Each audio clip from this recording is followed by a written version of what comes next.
Servus Leute und herzlich willkommen bei The Car Crash Review. Ich bin die Jessie und habe heute für euch das Facelift des BMW X3 dabei in der 30D Diesel Variante. Und falls ihr heute alles zu dem wissen wollt, dann bleibt jetzt gerne dran und abonniert doch unseren Kanal The Car Crash Review. Hier gibt es jeden Tag ein Video von Jan oder auch von mir und hier seid ihr bestens informiert. Und was werden wir heute gemeinsam machen? Wir werden alles machen, was zu so einem klassischen Review dazugehört. Heißt, wir werden über die Optik sprechen, über den Innenraum, über den Kofferraum und ihn auch gemeinsam fahren. Am Schluss gibt es ja noch den Preis für euch. Falls euch das interessiert, dann bleibt jetzt gerne dran und dann gehen wir erstmal los und schauen uns etwas genauer an. Kommt mit!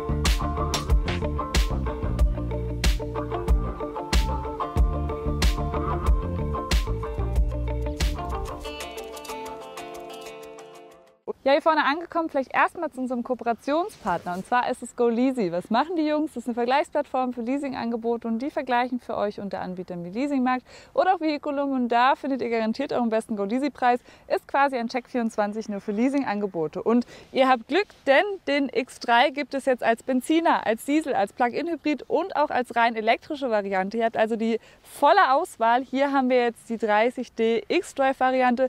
Die sind alle mit Allrad. Und alle haben 48 Volt Bordnetz, außer natürlich die elektrische Variante. Und jetzt sprechen wir erstmal über die Ausstattungsvarianten. Da gibt es jetzt nur noch zwei Stück. Einmal die Basis und einmal das M-Sport-Paket. Hier haben wir jetzt das M-Sport-Paket drauf. Unterscheidet sich zur Basis dahingehend, dass sie eben nicht so offroadig aussieht. Da habt ihr beispielsweise bei der Basis an der Seite so ein paar silberne Elemente, vorne auch. Der hier will aber deutlich sportlicher sein. Insgesamt bekommt ihr 11 Lackvarianten. Hier haben wir jetzt Frozen Dark Grey drauf. Diese Farbe ist wunderschön. Aber meine erste Frage war dann bei den BMW-Leuten, jetzt sagt mal ehrlich, kann man damit in die Waschanlage? Weil ganz oft ist ja immer das Problem, matte Farben und Waschanlage. Die meinten, es würde auf jeden Fall ohne Probleme gehen. Heißt, es wäre ein großer Vorteil. Kleiner Nachteil ist bei der Farbe, ihr seht wirklich jeden Dreck, heißt, ihr müsst auch oft in die Waschanlage gehen. Und wenn Jan jetzt hier vorne angekommen ist, sprechen wir über die Änderungen im Facelift. Dritte Generation steht jetzt hier, seit 2003 gibt es den X3 jetzt. Das X4-Modell ist quasi die Coupé-Version dann vom X3. Die Front sieht ähnlich bei den beiden aus und was sich jetzt am Facelift verändert hat, ist die Niere. Die Niere ändert sich ja immer. In dem Fall ist sie jetzt größer geworden und zusammengewachsen und die würde ich euch jetzt gerne zeigen. Wir haben die jetzt in einem schönen Chrom.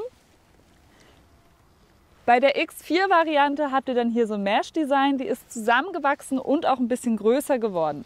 Schaut sie mit mir mal gemeinsam vielleicht ein bisschen näher an. Aufrecht stehende Streben. Ich finde die Farbe sehr, sehr schick, passt vor allem hier zu diesem matten Grau. Hier oben dann noch das BMW-Logo, das gibt es übrigens bei der M-Version nicht eingelassen. Das ist anders wie beispielsweise bei den M4 oder M3-Modellen. Und dann bekommt ihr verschiedene Leuchten. Serienmäßig das LED-Licht, optional das adaptive LED-Licht und dann gibt es nochmal optional das Laserlicht. Die Leuchten haben sich übrigens auch geändert, heißt, sie sind ein bisschen schmaler geworden jetzt hier beim Facelift und ein bisschen nach unten gewandert.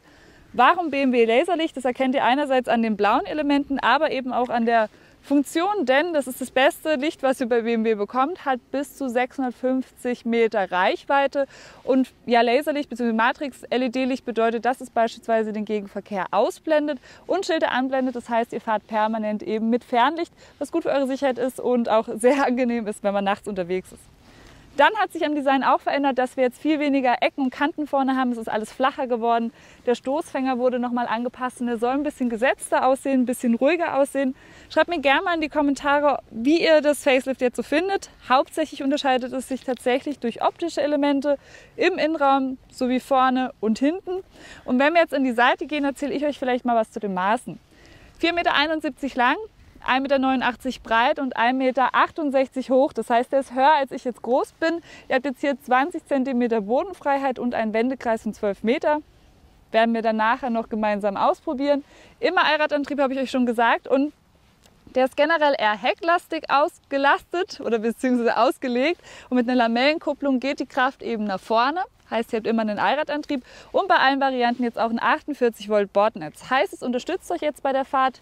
Ihr habt eine bessere Start-Stopp-Funktion, eine kleine Boost-Funktion mit bis zu 11 PS, wenn ihr losfahrt und auch einen besseren Verbrauch. Dazu erzähle ich euch später was. Und jetzt schauen wir uns als allererstes mal die Felgen hier an der Seite an. 18 bis 21 Zoll bekommt ihr jetzt hier. Hier haben wir jetzt die optionalen 20 Zoll Felgen und in dem M-Sport-Paket habt ihr dann auch noch die Wahl zwischen blauen oder roten Bremssätteln. Hier dazu zu der Farbe passt das Rot sehr gut. Blau wäre wahrscheinlich auch ganz schick gewesen in Kombination mit dem BMW-Logo hier in der Mitte. Sehr schöne sportliche Felge und was mir besonders gefällt, ist jetzt hier die Ummantelung um dieses Rathaus. Alles lackiert. Hier an der Seite auch nochmal so ein kleines Finlet M hier nochmal drauf. Und im Vergleich zur Basis habt ihr jetzt hier eben alles in schwarz. Das wäre normalerweise eben Silber bei der Basis, genauso wie Teile an der Front. Ich mache euch da Schnittbilder drüber, dann seht ihr das ein bisschen genauer. Sonst vielleicht noch zu der Seite. Es gibt optional noch ein Glasschiebe-Panoramadach. Ihr habt jetzt hier noch eine Dachreling drauf. Optional hinten abgedunkelte Scheiben. Alles sehr schwarz gehalten, alles sehr böse gehalten, aber das finde ich durchaus schick. Auch die Türbügel sind ausreichend groß, dass man das hier einfach aufmachen kann. Und was sind eigentlich die Wettbewerber? Die Wettbewerber wären zum Beispiel ein Audi Q5 oder auch ein Volvo XC60. Wenn wir uns jetzt das Heck anschauen, hat sich auch hier viel verändert. Es ist viel gerader geworden. Wir haben jetzt hier andere Heckleuchten. Aber ich würde sagen, wir schauen uns das jetzt mal im Detail an. Einerseits die Heckleuchten sind jetzt auch in LED-Technologie, gehen jetzt hier einmal um die Ecke und haben eine sehr schöne Lichtsignatur, dreidimensional gestaltet.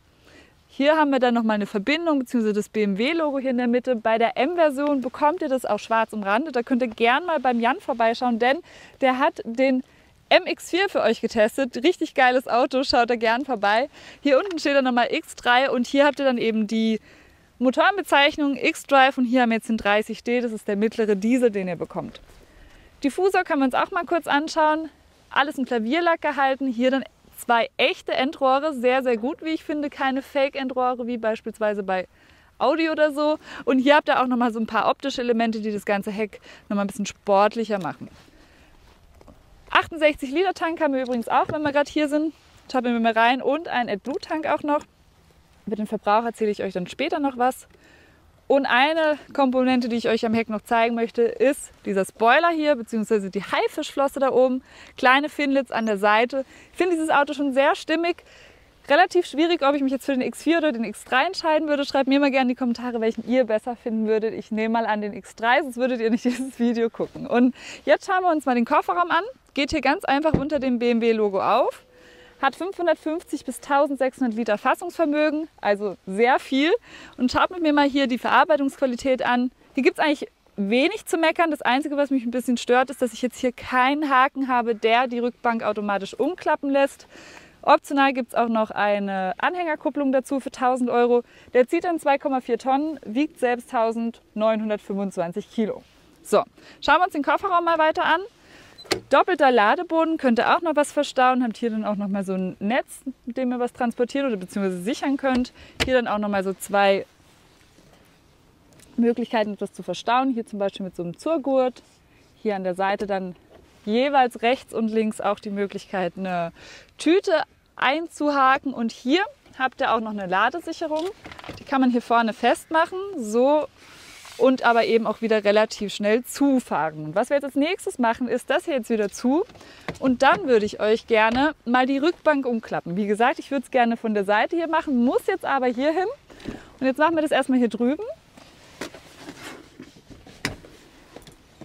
Einmal. Hier noch auf die andere Seite.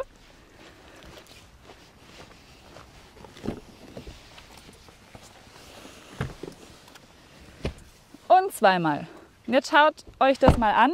Sehr viel Platz, wenig Kanten, wenig Ecken, wenig zerklüftet. Sehr guter Kofferraum. Was wir jetzt als nächstes machen, ist hier zu. Wir gehen jetzt noch gemeinsam auf die Rückbank. Ich bin 1,64 Meter klein und dann schauen wir mal, ja, wie viel Platz ich da hinten habe und wie die Rücksitze so aussehen. Kommt mit!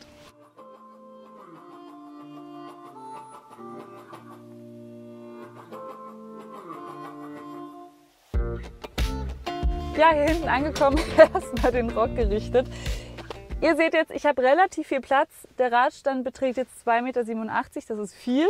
Nach vorne hin habe ich 2 Fäuste, nach oben hin, Hier 2,5 Fäuste Platz. Wie gesagt, es gibt auch noch das optionale Glasschiebe-Panoramadach. Was ich bei BMW sehr gern mag, sind diese Leuchten übrigens. Das Design finde ich sehr schick und sehr modern. Und jetzt schauen wir uns gemeinsam mal die Sitze an. Wir haben jetzt hier Kunstleder, gut verarbeitet, hier dann nochmal mit braunen Nähten. Das ist jetzt hier in diesem M-Sport-Paket nochmal mit dabei, diese Sitze.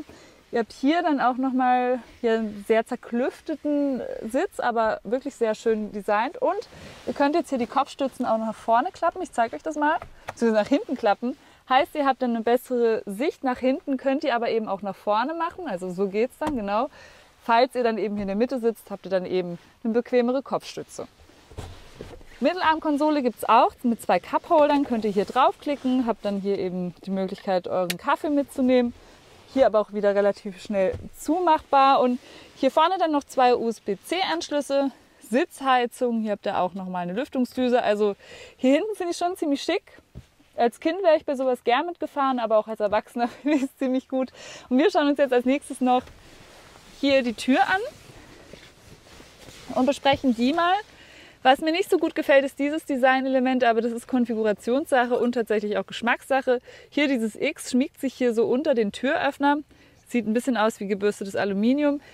Die Armauflage ist gut gepolstert, gut verarbeitet und hier unten habt ihr Hartplastik, aber dafür sehr viel Platz für Flaschen, keine Einstiegsleiste. Und was wir jetzt als nächstes machen, ist gemeinsam rausgehen. Ich mache euch vorne mal die Motorhaube auf und erzähle euch noch was zu den ganzen Motoren, die ihr bekommt und vor allem hier zu dem 30D.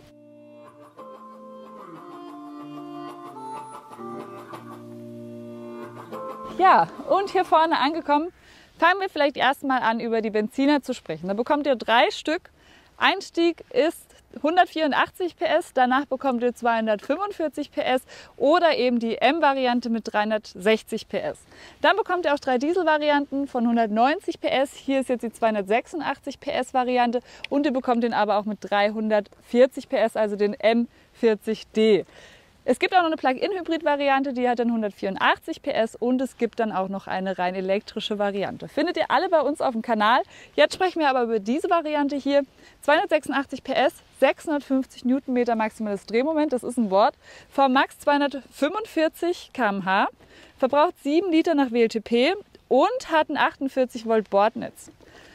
Das hilft, wie ich euch gerade schon gesagt habe, einerseits eben beim Anfahren, aber eben auch beim Spritverbrauch. Bis zu 0,3 Liter eben auf 100 Kilometer habt ihr da weniger Verbrauch.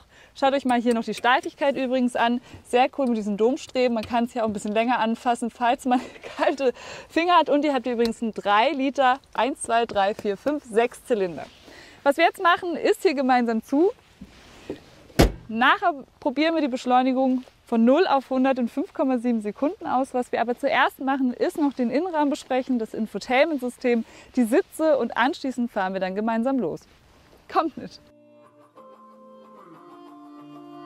Weiter geht es jetzt wie versprochen hier mit dem Innenraum und als allererstes starten wir mal mit den Sitzen. Und ich muss euch sagen, ich stehe auf die BMW-Sitze nicht nur, weil die toll geformt sind, sondern weil sie gleichzeitig auch unfassbar bequem sind. Ich mag hier die Struktur, ich mag, dass sie facettenreich sind. Hier ist jetzt so ein Braun, das würde ich mir jetzt nicht konfigurieren, wahrscheinlich würde ich sie eher in einem Schwarz nehmen. Ihr habt hier vorne dann auch nochmal so eine Verlängerung der Kniestütze, heißt, wenn ihr längere Beine habt, könnt ihr hier auch bequemer sitzen. Kopfstütze ist in dem Fall nicht integriert, ihr könnt hier auch eine Höhe verstellen.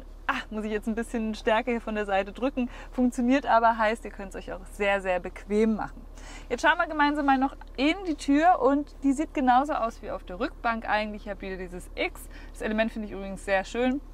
Welches Element ich nicht so schön finde, ist das über dem Türgriff, ist aber Konfigurationssache. Ihr habt jetzt hier eine Harman-Kardon-Anlage, wieder dieses braune Kunstleder und unten wieder ein bisschen Hartplastik, aber es ist gut verarbeitet und ihr habt vor allem Platz für 2 große Flaschen, was sehr wichtig ist, wenn ihr unterwegs seid. Wir haben jetzt hier die M-Fußmatten und wir haben auch eine Einstiegsleiste, die sehr schick aussieht, hier jetzt in dem M-Sport-Paket. In der Basis wird es ein bisschen anders aussehen. Und was ich jetzt hier drin mag, ist, ich fühle mich sehr wohl, ich sitze sehr hoch, da sprechen wir auch nochmal bei der Fahrt drüber. Ich würde wahrscheinlich das Glasschiebe-Panoramadach nehmen, einfach weil der Innenraum viel heller wäre und auch auf den hinteren Plätzen ist es dann viel schöner noch mitzufahren. Hier vorne dann wieder die moderne BMW-Leuchte, alles sehr schick gehalten, auch eben mit diesem dunklen Himmel.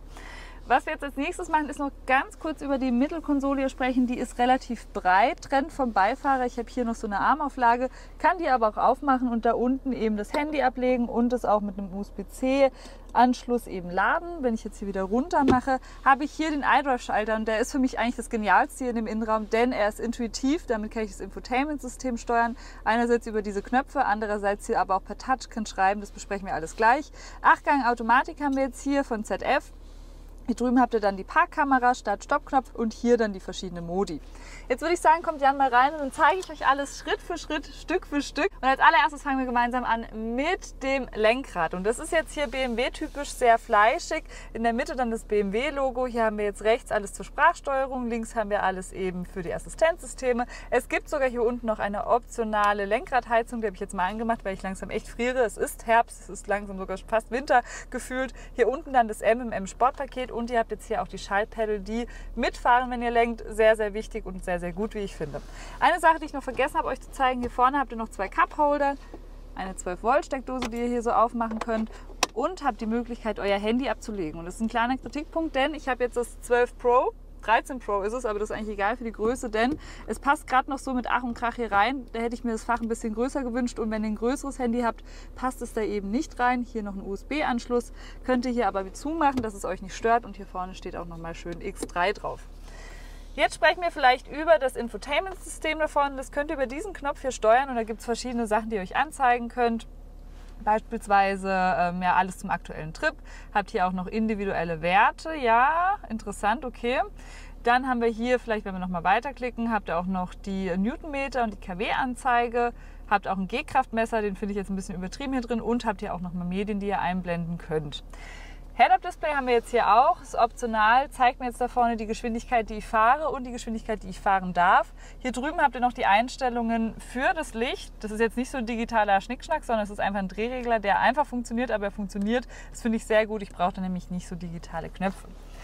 Was wir jetzt aber als nächstes machen, ist über das Infotainment-System sprechen und da habt ihr so digitale Knöpfe. Aber schaut mal, wenn ich jetzt hier so drüber fahre, sind die touchempfindlich und da könnt ihr euch verschiedene Dinge rein konfigurieren, die euch wichtig sind, wie beispielsweise meine Ziele bei 2 mobile Geräte und so weiter und so fort. Heißt, das ist individualisierbar. Drehregler habt ihr jetzt hier auch für die Musik und was ihr auch machen könnt, ich hoffe es klappt, ist mit Gestensteuerung, sehr gut, es klappt, auch die Lautstärke lauter und leiser machen. Wenn man aber rumgestikuliert oder tanzt und singt, dann reagiert es natürlich auch und dann stört es vielleicht manchmal ein bisschen. Hier an der Seite habt ihr dann verschiedene Punkte, die wir jetzt mal durchspielen können, die könnt ihr per Touch durchspielen oder eben mit diesem cleveren iDrive-Schalter. Und wenn ich zurück möchte, gehe ich hier einfach immer zurück, kann hier jetzt durchswipen, kann hier aber auch durch die Home-Funktion gehen. Und schaut mit mir mal gemeinsam an. Ihr habt jetzt hier die Home-Ansicht, da habt ihr verschiedene Ansichten, könnt ihr euch auch nochmal konfigurieren. Das ist eigentlich das Wichtigste, was ihr braucht. Habt hier jetzt Medien, also alles zum Radio, könnt aber auch Spotify hier nochmal andocken. Habt hier alles zur Kommunikation, Apple CarPlay, Android autofähig ist hier der X3. Hier ist die Navigation und wenn ihr jetzt was sucht, könnt ihr schreiben. S-T-U. Ja, und könntet nach Stuttgart fahren und so löscht ihr das jetzt wieder. Das ist gut, das ist intuitiv, das kann man einfach so bei der Fahrt bedienen, finde ich sehr, sehr gut, auf den wollte ich nicht verzichten. Hier habt ihr dann noch alle Einstellungen zum Fahrzeug. Hier bei den Einstellungen ist interessant, dass ihr hier auch noch die Displays einstellen könnt, aber auch die Fahrerassistenzsysteme und die haben sich jetzt hier bei dem LCI verändert. Heißt, ihr habt eine Frontkollisionswarnung bzw. hat sie verbessert. Seitenkollisionswarnung, Spurverlassenswarnung, habt hier auch noch den Lenkangriff, den ihr einstellen könnt und auch noch die Vorfahrtswarnung. Beim Fahren gibt es auch verschiedene Assistenzsysteme wie den Geschwindigkeitsassistent, Lenkassistent und Ampellerkennung. Ihr habt auch noch ganz viele Park- und Rangierassistenzsysteme wie ein Querverkehrswarner oder auch eine Panorama-View, die schauen wir uns gleich noch an und auch die Rückmeldung am Lenkrad, die ihr eben einstellen könnt. Und das ist jetzt hier erstmal das Wichtigste. Ihr könnt auch die Tastenbelegung einstellen von eurem Schlüssel, den ich euch vielleicht noch zeigen sollte. Hier ist er. Ganz vergessen, da könnt ihr dann auch noch mal Dinge rein konfigurieren. Könnt ihr auch bei Caring Car euch beispielsweise vitalisierend oder relaxend ein Programm hier eben reinmachen. Dann habt ihr ein bisschen Massage, habt Musik da noch dabei. Das ist schon ziemlich cool, könnt es dann aber auch gleich wieder beenden. Und habt auch verschiedene Fahrerprofile. Die kann ich jetzt hier unten auch anwählen. Ich habe hier einmal Sport, Komfort, Eco Pro und habe hier auch noch eine Bergabfahrhilfe. Und was kann man da alles konfigurieren? Das kann man jetzt sich hier vorne anschauen, da müsst ihr vorne gucken genau. Bei Individual konfigurieren haben wir jetzt hier die Dämpfung, also die adaptiven Dämpfer, Sport und Komfort. Machen wir mal jetzt Komfort, beziehungsweise nein, Sport muss nicht sportlich sein. Habt die Lenkung, die ihr einstellen könnt in sportlich und Komfort, den Motor nochmal in Sport Plus beispielsweise und das Getriebe könnt ihr auch in Sport Plus, Sport oder Komfort einstellen. So, könnt aber auch alles eben hier wieder zurücksetzen zu Sport Standard, falls ihr euch dann zu sehr verspielt habt hier. Und eine letzte Sache, die wichtig ist, gehen wir hier nochmal zurück. Ihr seht, ich lebe diesen iDrive-Schalter, sind die Apps. Und hier habt ihr Apple CarPlay, Android Auto. Die installierten Apps habt ihr jetzt hier auch nochmal. Und eine große Neuerung ist der Drive Recorder. Da könnt ihr jetzt eine Aufnahme starten. Könnt auf OK drücken, dann nimmt er jetzt auf. Ich habe schon mal eine aufgenommen, dass ich die euch zeigen kann. Hier ist sie jetzt, heißt, der nimmt jetzt einmal rundherum eben alles auf. Heißt, wenn ihr auf der Rennstrecke seid, dafür ist dieses Auto vielleicht eher nicht gemacht, würde auch gehen, könnt ihr aufnehmen oder auch eben vor Unfällen oder anderen Situationen. Dann habt ihr es hier eben auch als Dashcam nochmal. Was wir jetzt als nächstes machen, ist gemeinsam losfahren und ja, dann schauen wir mal, was der so kann. Kommt mit!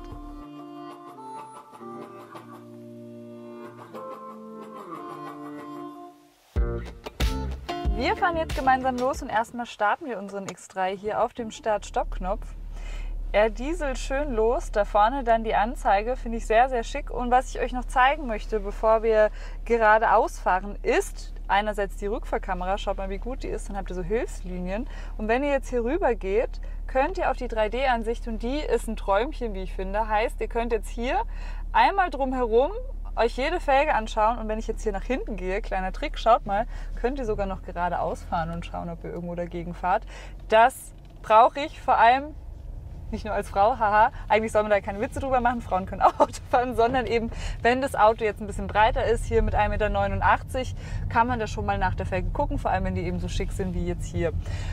Jetzt zum Thema Fahren. Erstmal, ich habe so total schnell hier eine gute Fahrposition bekommen, kann das Lenkrad nach vorne, nach hinten, nach oben, nach unten stellen. Auch die Sitze sind sehr gut einstellbar, elektrisch in diesem Fall. Und was aber sehr gut ist, ich habe eine sehr gute Rundumsicht. Heißt, ich sehe nach vorne sehr gut, nach rechts und links sehe ich sehr gut und nach hinten raus sehe ich auch sehr gut, wenn die Kopfstützen umgeklappt sind. Wenn die oben sind, sieht man ein bisschen schlechter raus, weil der Kopf eben da hinten etwas näher ist an der Decke, beziehungsweise eben, falls da hinten Leute sitzen, sieht man sogar noch weniger. Aber was ich sehr gut finde, optionales Head-Up-Display zeigt mir da vorne alles an, wie beispielsweise aktuell, hier ist eine 30er-Zone, Jessie, und hier fährst du jetzt gerade 31, heißt alles noch im Rahmen. Dann vielleicht jetzt hier zu dem Motor, 286 PS, ist gut. Und als allererstes möchte ich jetzt mit euch gemeinsam durchbeschleunigen, dafür starten wir jetzt hier mal und suchen uns dafür einen passenden Modus aus. Wir nehmen mal Sport, haben ja hier immerhin 236 PS. Ich bremse jetzt mal, Bremsen sind auch sehr gut und dann gehen wir jetzt mal aufs Gas und schauen, was der kann. Ja, zieht gut an. Und auf 100, bremsen nochmal stark. Hinten fällt auch der Koffer hin und her. Das ist gut, das macht Spaß. Der ist jetzt nicht zu laut, was ich angenehm finde. Falls ihr den noch mehr laut wollt, falls ihr den noch mehr klein wollt, müsst ihr halt die M-Variante nehmen. Die hat jetzt beim Diesel 340 PS, beim Benziner dann eben 360 PS. Und es gibt ja auch noch die M-Competition-Variante, da könnt ihr beim X4 mal bei Jan reinschauen. Der knallt dann richtig, der ist dann richtig laut, ist unter 4 Sekunden auf 100. Hier brauchen wir 5,7 Sekunden, was aber, wie ich finde, absolut ausreichend ist. Und bei dem Auto geht es ja auch so ein bisschen eher darum, wir haben jetzt hier einen Diesel. Am meisten wird übrigens der 20D gekauft, also der kleinste Diesel, was ich sehr interessant finde. Ihr habt hier einen guten Verbrauch, 7 Liter angegeben. Wir haben jetzt wirklich nur 7,5 Liter gebraucht. Das ist in Ordnung, das heißt, es ist auch ein Auto, mit dem ich längere Strecken fahren kann, mit dem ich auch mal in Urlaub fahren kann. Ich habe hinten Platz für die Kinder, ich habe sehr viel Platz im Kofferraum, ich sitze hoch. Es ist nicht zu groß, dieses Auto, also ich habe trotzdem noch kompakte Ausmaße, auch wenn der natürlich jetzt eher Mittelklasse-SUV ist. Und ich fühle mich auch sehr wohl, habe hier eine sehr angenehme Federung. Der poltert jetzt nicht, auch wenn wir in Sport sind, der ist nicht zu sportlich, sondern der ist eher darauf ausgelegt, dass ich jetzt ein komfortables Fahren habe. Apropos, wenn ich jetzt mal in Komfort gehe, passt sich jetzt hier bei den optionalen adaptiven Dämpfern eben auch noch die Federung an. Es ist alles noch angenehmer, wir haben den Motorsound, der sich anpasst, wir haben aber auch eben die Gasannahme und die Lenkung, die sich anpasst. Und das ist eben cool, weil ihr habt hier eine große Spreizung und könnt eben ja alles wählen, worauf ihr gerade Lust habt. Damit kann ich mir wirklich vorstellen, falls ich mal irgendwann Kinder haben sollte und auch genug Geld, ich werde euch am Schluss verraten, was dieses Auto kostet, meine Kiddies dann mal in den Kindergarten zu bringen. Es ist schon sehr krasses Premium-Auto, das muss man dazu sagen. Wir beschleunigen jetzt gemeinsam nochmal in Komfort durch, ist nämlich ja auch interessant. Heißt, Komfort sind wir, ja, und ich drücke nochmal aufs Gas, schauen wir mal. Ja, der geht trotzdem ganz gut, aber auch hier habe ich jetzt nicht das Gefühl, dass es mich wegreißt. Ja, 100 geht sehr schnell, ist aber angenehm, keine zu krasse Beschleunigung. Ich kriege jetzt keinen Nackenklatscher, aber auf jeden Fall sehr, sehr fix. Also, Verbrauch ist gut, habe ich euch ja schon gesagt. Reichweite ist gut. Wir haben jetzt hier noch 740 Kilometer mit dem 68 Liter Tank oder 69 Liter Tank. Heißt, ich kann damit auch lange Strecken fahren. Ich habe sehr viel Platz, gute Rundumsicht. Ich sitze sehr hoch. Fahrwerk ist angenehm, komfortabel. Ich bin begeistert. Was wir jetzt noch machen, ist kurz die Assistenzsysteme beschreiben. Und hier haben wir jetzt eben einen Spurhalteassistent. Ihr seht jetzt da vorne, der hält die Spur. Und hier kann ich dann eben die Geschwindigkeit einstellen. Habe jetzt hier 80, kann jetzt hier aber auch schnell runter. Habe jetzt hier einen Abstandsregeltempomat, der hält jetzt die Spur, der hält die Geschwindigkeit und wird jetzt Vmax 65 km/h schnell. Passt eben auch, jetzt schauen wir mal, wenn wir jetzt hier drauf fahren, ob der auch bremst. Ja, er bremst, er erkennt die Ampel, schaut es euch an. Und er bremst von alleine runter, das ist schon ziemlich cool, das kann das Fahren sehr komfortabel, sehr angenehm machen. Ich stehe auf dieses Auto. Was wir jetzt machen, ist gemeinsam zurückfahren und dann gibt es auch ein Fazit. Kommt mit. Weiter geht's jetzt mit meinem Fazit und ich komme mal hervor hinter diesem schwarzen Monster. Habe mich heute natürlich auch wieder schwarz in schwarz angezogen. Und jetzt geht's zu meiner Meinung zum X3 Facelift. Und erstmal, es ist keine Revolution, sondern es sind hauptsächlich optische Aspekte, aber auch ein paar Modernisierungsaspekte. Heißt, ihr habt jetzt im Innenraum ein besseres Infotainment-System, ihr habt mehr Assistenzsysteme und optisch hat sich einiges getan. Ich finde, das LCI gelungen. Ich finde ihn schön, aber jetzt vielleicht generell zur Einordnung vom X3. Es ist ein Auto, was nicht zu groß ist, er hat kompaktere Ausmaße, aber trotzdem habt ihr unfassbar viel Platz. Heißt, auf der Rückbank und auch im Kofferraum könnt ihr auf jeden Fall Kiddies mitnehmen und auch sehr viel Gepäck. Ihr könnt damit in den Urlaub fahren, ihr könnt damit aber auch sehr böse konfigurieren. Ihr könnt aber auch zurückhaltende Motoren nehmen, also einen kleinen Benziner, einen kleinen Diesel, könnt den aber auch dann als M-Variante wählen. Und genau das mag ich total gerne, denn ihr habt hier eine sehr große Spreizung von zurückhaltend, kleiner Motor bis hin zu knallt richtig, großer Motor und auch die Optik kann richtig knallen. Und BMW hat aber trotzdem versucht, die Konfiguration 30% unkomplexer zu machen, denn es ist schon relativ viel, was ihr hier machen könnt. Die Variante, die jetzt hier steht, finde ich sehr schön konfiguriert, ist aber auch sehr böse. Der geht auch durchaus ein bisschen alltagstauglicher. Und was ich sehr gut finde, ihr habt hier eine große Auswahl an Motoren. Und vor allem auch Plug-in-Hybrid und rein elektrisch. Heißt, wenn euch der X3 gefällt, müsst ihr euch jetzt nicht nur für einen Diesel und Benzin entscheiden, sondern könnt eben auch die zwei anderen Varianten nehmen. Und was wir jetzt als nächstes machen, ist mal über den Preis sprechen. Der kleine Benziner beginnt nämlich bei 51.000 €. Der kleine Diesel beginnt dann bei 53.000 € und der mittlere Diesel hier, der 30D, beginnt bei 60.600 €. Wie er jetzt hier steht, sind nochmal locker 15.000 bis 20.000 € rein konfiguriert. Heißt, ihr müsstet dafür schon 80.000 € löhnen. Und ja, es ist ein Premium-Produkt, es ist nicht günstig, das muss man dazu sagen. Falls euch das zu teuer sein sollte, könnt ihr auch gerne bei unserem Kooperationspartner GoLeasy vorbeischauen. Was machen die Jungs? Das ist eine Vergleichsplattform für Leasingangebote und die vergleichen für euch unter Anbietern wie Leasingmarkt oder auch Vehiculum und da findet ihr garantiert euren besten GoLeasy-Preis. Hier seid ihr aber gelandet bei The Car Crash Review. Hier gibt es jeden Tag ein Video von Jan oder auch von mir. Hier seid ihr bestens informiert. Abonniert gerne den Kanal, würde mich tierisch freuen und dann würden wir uns beim nächsten Mal wiedersehen. Bis dann!